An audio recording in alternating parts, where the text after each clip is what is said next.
तर दुसऱ्या लागत नाही तिला काय करणार. सोडत नाही, डायरेक्ट सोडत नाही. नमस्कार मित्रांनो, मी तुमचा मित्र विलास खन्ना विकेस आणि भारत का ब्लॉगर विकेस मध्ये तुमच्या सर्वांचं स्वागत आहे. मित्रांनो, हे माझ्या पाठीमागे गौतमी गोदावरी डॅमचं पाणी आहे. आता हे बघू शकता, हे असं चाललंय पुढे गंगापूर धरणाकडे आणि हे त्र्यंबकवरून येतं आणि आता आपण इथे खेकडी पकडणार आहोत. तर आपल्यासोबत हे दादा आहेत, आता दाखवणार आहे की कशी खेकडी पकडतात ते. तर मित्रांनो, हे छोटे छोटे शिंगाडा मासे आहेत आणि ताजे पकडलेले आहेत आणि हे गळाला लावून आपण पाण्यामध्ये टाकणार आहे आणि खेकडी पकडणार आहे. बघू शकता हा गळ आहे. आता हे दादा आपल्याला मस्तपैकी माशामध्ये असे अडकवणार आहे खेकडीसाठी. ही थोडी नवीन पद्धत आहे. नवीन पद्धत आहे.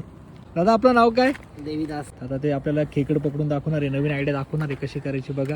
तर हे छोटे छोटे शिंगाडे मासे आहेत. आता हे दादा इकडे गळ टाकून मध्ये फेकताय. आता बघू काय होतं.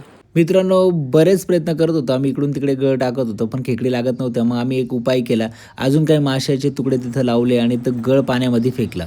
मग अशा पद्धतीने आम्हाला अशी खेकड भेटली मस्तपैकी मोठी. मित्रांनो, खेकड पकडणं ना सोपं नाही, खूप मेहनतीचं काम आहे. मित्रांनो, गळाला लावून किंवा दोरीला बांधून आपण जे मासे पाण्यामध्ये टाकतो त्यांना खाण्यासाठी खेकडी आकर्षित होतात आणि खेकडीने त्याला पकडलं तर त्याला सोडत नाही लवकर. मग त्याला आपण अशा पद्धतीने पकडून घेतो. फायनली अशी खेकड पकडलेली आपण. खेकड डायरेक्ट चावली, डायरेक्ट बाप रे, डेंजर असते खेकड, सोपी नाही.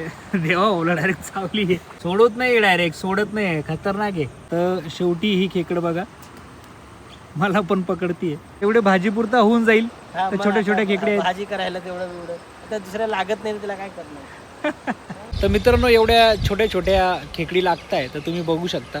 पण ठीक आहे, एवढ्या भाजीपुरता पण ठीक आहे. तर मित्रांनो, अशा पद्धतीने आपण 6 खेकडी पकडल्या. आजच्या दिवस 6 खेकडी भरपूर झाल्या. तर मित्रांनो, भारत का ब्लॉगरला फॉलो आणि सबस्क्राईब नक्की करा.